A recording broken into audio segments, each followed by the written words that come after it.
आज आपण पाहणार आहोत तिळगुळाचे लाडू. त्याच्यासाठी आपल्याला लागणार आहे शेंगदाणे. इथे मी भाजून जरा जाडसर कुटून घेतलेत. तूप 2 चमचे, तीळ 1 वाटी आणि गूळ 1 वाटी. जेवढे वाटी आपण तीळ घेणार तेवढीच वाटी गुळाचं प्रमाण ठेवायचं आहे. आपण सुरू करूया. त्याच्यासाठी एक जाड बुडाचं भांडं गॅसवर ठेवूया. इथे भांडं जरा जाडच घ्यायचं आहे, नाहीतर मग आपले तीळ करपू शकतात.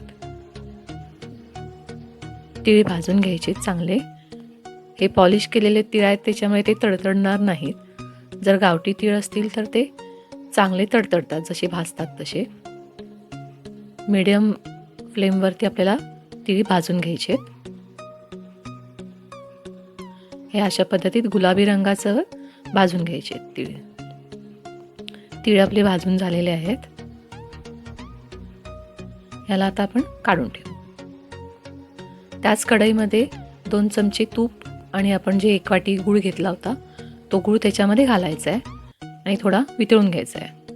गूळ जरा बारीकच चिरून घ्यायचा, कारण जर जाड असेल तर त्याला वितळायला खूप उशीर लागतो. गूळ सतत ढवळत राहायचा, नाहीतर तो खाली लागतो. त्याच्यामध्ये आपण 2 चमचे पाणी घालायचं आहे, नाहीतर मग तो घट्ट एकतारी पाक होतो आणि आपले लाडू कडक होतात.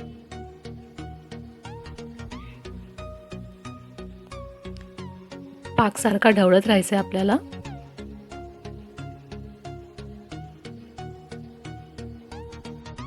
पाकाकडे लक्ष ठेवायचं आहे. तो सतत ढवळत राहायचा. मंद आचेवरच करायचं आहे, नाहीतर गूळ पटकन करपतो.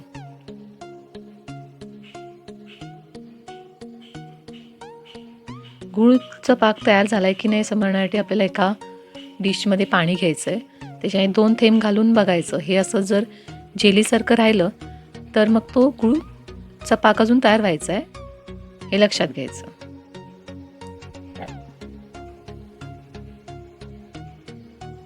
गुळाचा पाक होण्यासाठी उशीर नाही लागत, तो पटकन होतो.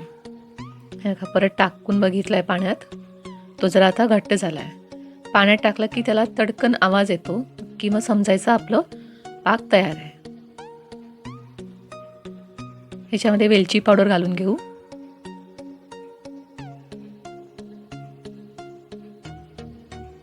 पाकामध्ये आता आपण तीळ घालूया आणि शेंगदाणे. शेंगदाण्याचं कूट जरा जाडसरच ठेवायचं, कारण ते लाडूमध्ये जरा मध्ये मध्ये लागलं की छान लागतं. इथे मात्र आपला हात पटापट चालवायचा, नाहीतर मग मिश्रण घट्ट पटकन होतं.